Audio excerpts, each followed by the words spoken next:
Department logged another all-time high in daily COVID-19 cases today at over 8,000.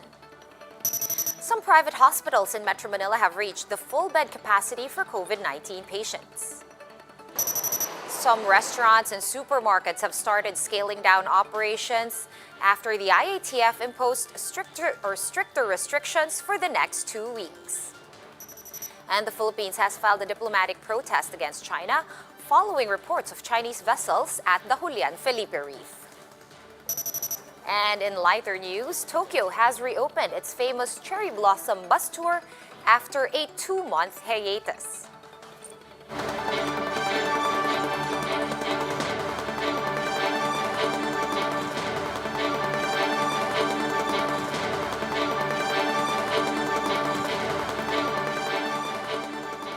Fast, focused, and fearless. Here's a roundup of stories we're watching now. I'm Sean Yao. The Octa research team warns that daily COVID-19 cases could reach up to 10,000 by the end of March if this surge persists. Greg Gregorio with that story. Daily COVID-19 cases recorded in the country have been over 7,000 for the past 4 days, which pushed the total tally to more than 670,000 cases. Today saw the highest single-day tally at 8,019. These numbers already include more than 400 cases of other variants of SARS-CoV-2, the highest of which are those with the B.1.1.7 variant, first found in the United Kingdom. Health Undersecretary Maria Rosario Vergeres says they will have to confirm with the WHO if community transmission of these variants have already occurred. Nakita na ho natin that in all of the cities, meron na tayong it's either the UK variant or the South African variant. Also in other cities, meron na siya both UK variant and South African variants. The Octa research team says the country has been recording a faster increase in cases compared to last year. As of now, the reproduction rate is at 2.07, meaning one positive case may infect 2 individuals. And if this goes unabated, we might see 10,000 new cases daily by end March. Matatagalan tayo ng ganito. And that's the problem when we let the number of cases increase to this level. It's hard to contain it. The hospital care system will be strained for that period of time. The Private Hospitals Association of the Philippines, or PHAPI, said 96% of their patients are mild cases, 2% are asymptomatic, and 2% are critical. With this, 30 private hospitals in NCR are now at a critical level, and majority of their 500-member hospitals are at 70 to 85% occupancy rate. This is why the group said the DOH's requirement to increase their bed allocation to 30% is not achievable. Not doable po talaga pag ganun because of the lack of nurses. Medyo, limited po. Limited ang aming resources. Hindi namin pwedeng kasi pwede kami mag-admit, sino po ang magmamanage niyan? Vergeres said they are looking for ways to augment the medical workforce in these hospitals.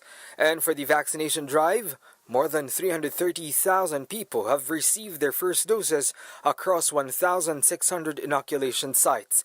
Provincial hospitals are given until March 24 to vaccinate their health workers. Otherwise, their supplies will be relocated to hotspots like NCR. For News 5, Greg Gregorio, we are One News.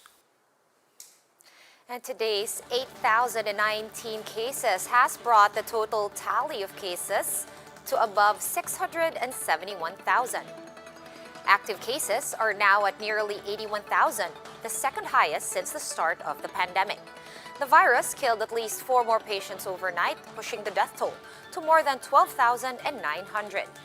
Meanwhile, some 577,000 have gotten better from the disease, with 103 new recoveries reported today. Globally, 3 million new infections were recorded in the last 7 days.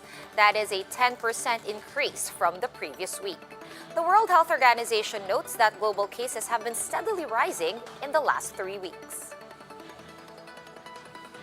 Some hospitals in Metro Manila can no longer accept new COVID-19 patients.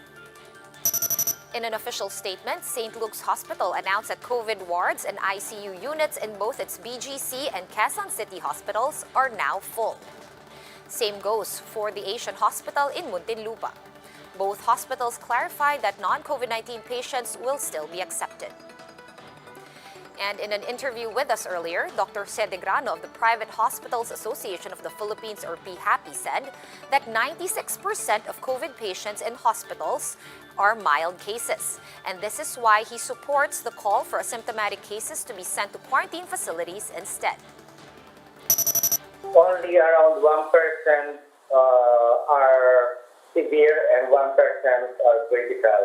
So that's a good thing that if you're asymptomatic but you're positive, you have to consult and be transferred to a quarantine facility. We'll be back with more stories after this quick break. Stay with us.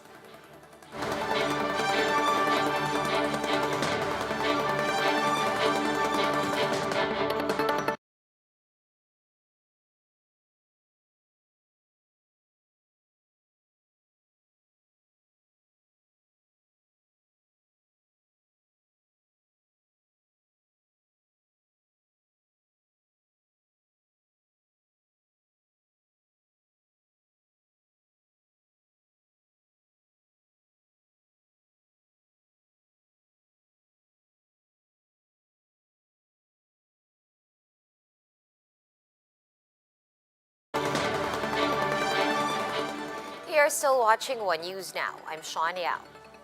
Some establishments will be closed down for the next 2 weeks following the stricter restrictions set by the IATF. For the details, Shyla Francisco joins us live from the city of Makati. Hi, Shyla. What are these establishments and how are they coping? Sean, some restaurants have decided to close down while others have shortened their operating hours to adhere to the stricter restrictions imposed on the sector until April 4. Some restaurants in Quezon City, for one, have stopped accepting dine-in guests, although the IATF still allows delivery, takeouts, and al fresco or outdoor dining. Because of this, Resto PH says they are expecting the industry to see a 50 to 75% drop in sales in the next 2 weeks. They said that dinner time comprises half of their sales, and as curfew was reimposed in the metro, this will further increase their losses. The group adds that some restaurants have decided to close down as they cannot accommodate al fresco dining in their areas. They say it will be a painful 2 weeks, but hope that the restrictions won't be retained after that. Wet market retailers are also hit by the restaurant's decreased operations, as some have already canceled their orders due to limited customers. Food security group Tugon Kabuhayan is also expecting the restrictions on restaurants to affect producers. To help farmers, the group is encouraging LGUs to buy fresh produce to be given to residents affected by the localized lockdown. Sean, supermarket owners are also expecting a drop in their sales due to limited mobility within the NCR Plus bubble. The Trade Department is now advising the affected business to capitalize on their online presence as well as their delivery and takeout services. Sean? Thank you for that update. That was Shyla Francisco joining us live from Makati City. And in other news, the Philippines has formally launched a diplomatic protest against the presence of Chinese vessels in the West Philippine Sea.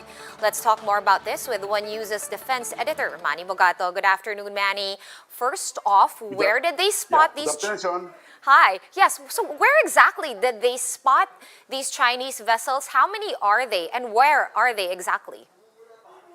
Well, last Saturday night, the National Task Force on West Philippine Sea reported that around 220 militia ships from China were seen around with some reef. This is what we call Julian Felipe in our country. But it is within the area of Union Bank.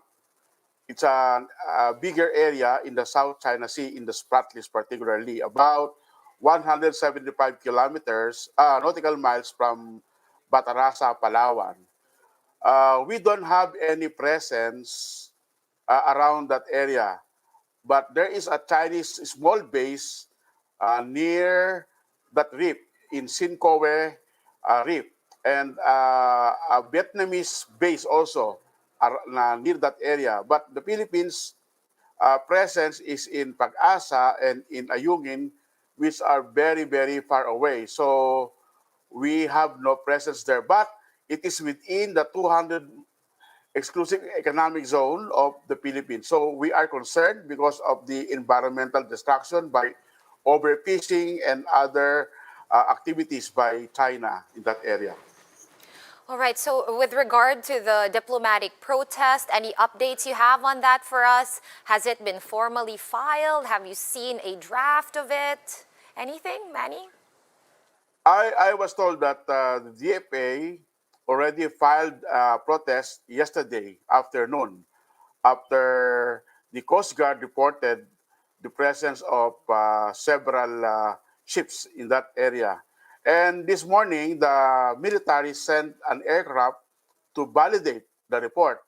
And the aircraft returned at around noon, and they said, the military said that the ships were there, but they could not exactly say that 200 are in that area because it's impossible to count them from their aerial reconnaissance. But were they able to qualify it, if not quantify it? Like, were there a lot? Yes, there are a lot of ships there from China. So it's a confirmatory flight made by the Philippine Air Force. All right, so over the weekend, we have maritime affairs expert Jay Batongbakal telling us that this appears to be part of a regular deployment. Have we verified this? We really don't know, but China has been deploying a lot of maritime ships, Coast Guard ships, and Navy in that area. If you recall, in Pag-asa, the area where we are occupying now, there are also a lot of Chinese ships around that area. And in fact, several vessels have been on a sandy bar area, which is about uh, 10 to 15 nautical miles from our island. But even when these ships are there, we didn't raise any protest. Well, we protested, but we didn't make any statement as similar as today.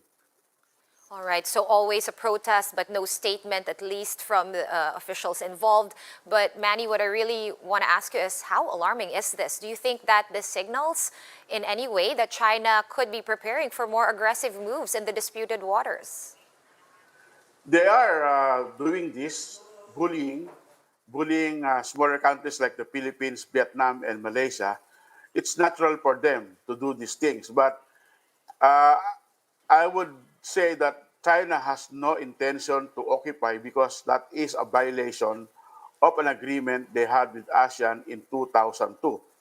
There is an informal code of conduct uh, agreed in Phnom Penh in 2002 that there will be no more occupation. But what they did in the 7 islands that they are occupying, they just expanded it and turned them into artificial islands. But they were already there.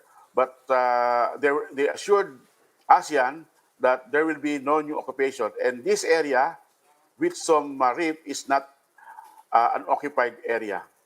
All right, so at this point, Manny, what else can the Philippine government do to address the issue apart from firing off another written protest while we wait for the code of conduct in the West Philippine Sea or South China Sea, whichever way you want to call it? Is there any plan maybe to talk to our ASEAN neighbors who have similar concerns over China's aggression over the disputed waters?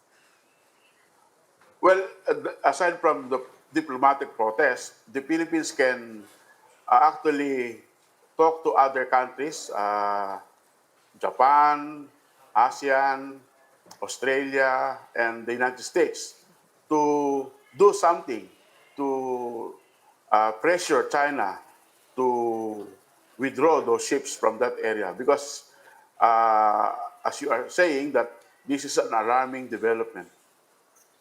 All right, on that note, thank you so much for your time and your insights, Mr. Manny Mugato, One News's defense editor. Thank you.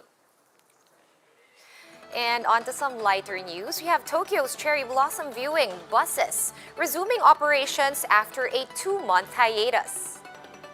Hato Bus Company's double-decker sightseeing bus is now filled with local tourists wanting to see the scenic cherry blossom trees.